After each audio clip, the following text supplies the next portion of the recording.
नमस्कार, मो ना रंजिता महंत। मोर समुदाय 4 एकर जमी अच्छी।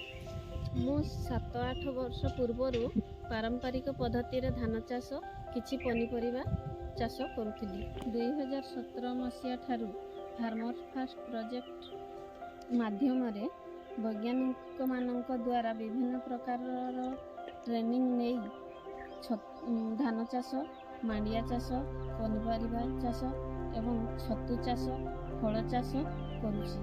एसहित कड़कनाथ, असील प्रजातिर कुकुड़ा एवं गोपालन, छेली चाष करुछि। वर्तमान मोर आय पूर्व अपेक्षा 2 गुण अधिक होइछि। मु आगरू वर्षको 60 ରୁ 70 हजार टंका रोजगार करि पारुथिली, किंतु एबे वर्षको 3 लाख टंका रोजगार करि पारुछि। सही लाभरू वर्तमान मु गोटे पोर्टेबल फ्लोर मेसिन किनि पारिछि। वर्तमान मु स्वावलंबी हो पारिछि।